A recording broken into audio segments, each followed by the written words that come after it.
Добрый день, это передача «Актуальное интервью». Меня зовут Айсена Пурнашова. И сегодня мы поговорим с председателем постоянного комитета ИЛТУМЭН по строительству, жилищно-коммунальному хозяйству и энергетике Александром Ивановичем Корякиным. Александр Иванович, здравствуйте. Добрый день.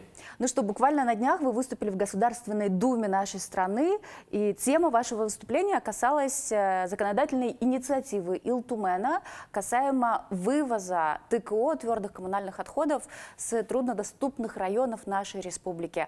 Поделитесь, пожалуйста, деталями, подробностями этой законодательной инициативы, о чем она. Законодательная инициатива, она родилась достаточно давно.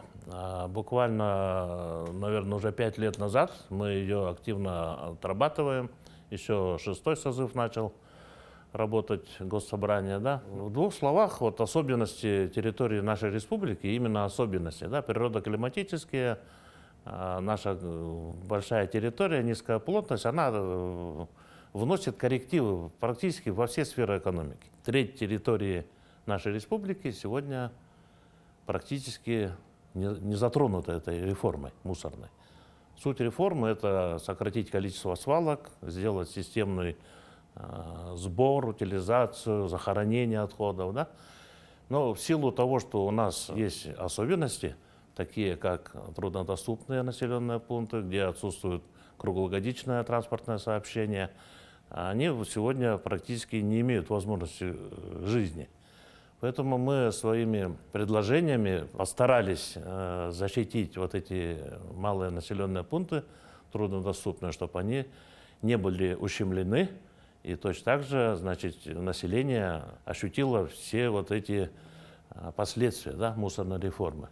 Сегодня не секрет, мусорные свалки, они стихийные, но закон сегодня очень четко говорит, что региональный оператор, который обязан заниматься этими вещами, должен зайти в каждый населенный пункт.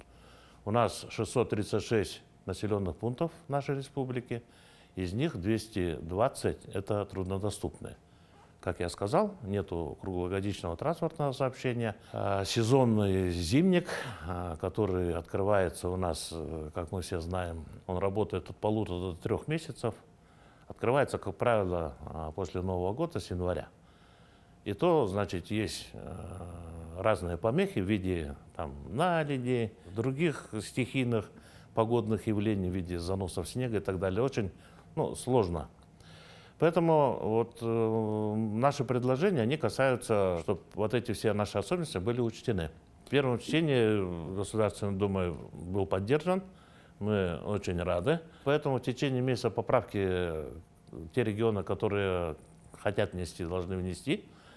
И после этого уже в втором чтении будет рассматриваться. Если ваша законодательная инициатива пройдет дальше во второе чтение и затем уже будет утверждена, тогда поправки коснутся всего федерального закона, и изменения произойдут не только в нашей республике, Конечно. но и по другим регионам. Конечно.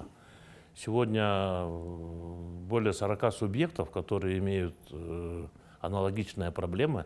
Сегодня очень много субъектов поддержало наш законопроект. Мы прошли долгий путь к первому чтению.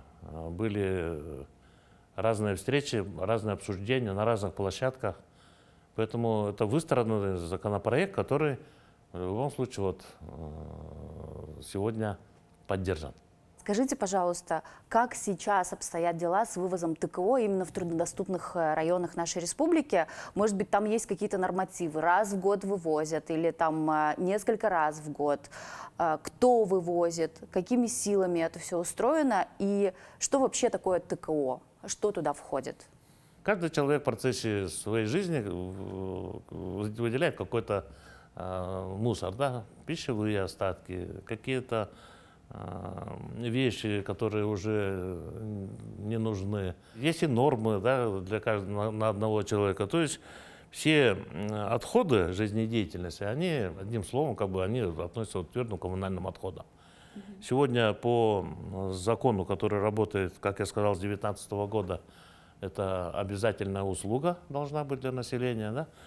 Но к вопросу, какие сегодня наши труднодоступные поселки И как обслуживаются? Никак. То есть мусор там копится? Мусор сегодня копится, сегодня ни один региональный оператор туда не зашел. Сегодня у нас всего лишь 109 населенных пунктов, где значит, производят рекоператоры эту услугу. В основном это центральные районы, да, ну, где есть доступность транспортная, их совсем немного. Поэтому вопрос очень такой актуальный для нас, актуальный очень. Есть разные положения, по которым, значит, эти работы работаются. Самый главный документ – это схема, территориальная схема размещения твердокоммунальных отходов. То есть на каждый наследок сделана пошаговая инструкция, да, можно сказать, по которой сегодня мы производим вот этот сбор мусора. Региональный оператор на основании этой утвержденной схемы производит работы. Сегодня те населенные пункты, про которые мы говорим, они обделены. Сегодня рекоператор туда не заходит из-за того, что вывозить оттуда практически невозможно. Раз в год возможно, но там стоимость будет запредельная. То есть региональному оператору просто невыгодно даже. Конечно. И из-за этого он за это дело не берется. Вообще, в целом, вот эту систему настроить тоже стоит достаточно серьезных денег. Схема утверждена до 30 года. Если сегодня закон в первом чтении поддержан, он войдет в силу. Сегодня разработаны на вот эти 220 населенных пунктов 3 варианта развития событий, 3 схемы, где соображение экономической целесообразности вот эта дорожная карта расписана. Где-то больше мусора, где-то меньше, где-то расстояние больше, где-то, значит, меньше. Специалисты с нашего Министерства жилищно-коммунального хозяйства и энергетики, республиканского, да, они рассчитали на каждый наследок вот эту маршрутную карту, можно сказать, да, с экономической целесообразностью. То есть минимизировали расходы. Но в любом случае они достаточно высокие. Поэтому вопрос в любом случае будет по тарифам, да, дальше, насколько они подъемные для населения, насколько они неподъемные. За кубометр, например, там 7 тысяч. Это высоко. Сегодня вообще вот у нас работает в Аллахе, да, тариф 1566 рублей. В месяц? В месяц. Плата населения с человека там выходит 231 рубль. Самый такой дешевый получается город Якутск. Тариф там где-то 709 рублей за 1 кубометр. Ну и плата, соответственно, 108 рублей. В случае, если мы сейчас труднодоступные вот эти наслега включим в эти схемы, там тариф будет, ну, на порядок больше. Без помощи правительства очень сложно будет какую-то субсидию предусматривать. Но это следующий шаг, который нас ждет. Ну, то есть разница у нас какая будет? Допустим, сейчас без этой законодательной инициативы мусор, по сути, не вывозят. Да. Он стоит и копится. Копится. После принятия закона, Раз в после год будет изменений, выводиться. раз в год. Да. У нас в каждом населенном пункте, в райцентрах, будут пункты сбора и утилизации. На труднодоступных вот этих поселениях у них будут мусороперегрузочные площадки, и вот поправками, которые мы ввели, значит, правительство должно определить и условия пунктов временного накопления. Какие условия, чтобы не было вреда там, экологии там, и так далее, и так далее. Да? То есть, чтобы люди не копили у себя, грубо говоря, во дворе, а Да. приносили в определенное место, где это все будет лежать, до вывоза. до вывоза, совершенно правильно. Раз в год, значит, техника соответствующая будет приезжать, загружать этот мусор и увозить в райцентр. Расстояния разные у нас, колоссальные, да? Количество населения тоже разное. Есть поселок Усьмиль в Усьмальском районе. Там совершенно маленький объем, который, ну, от количества населения зависит. А расстояние, соответственно, тоже вот очень большую будет играть роль для тарифообразования. Схема, которая сегодня разработана, она учитывает все вот эти населенные пункты, где все расстояния учитываются, все объемы учитываются.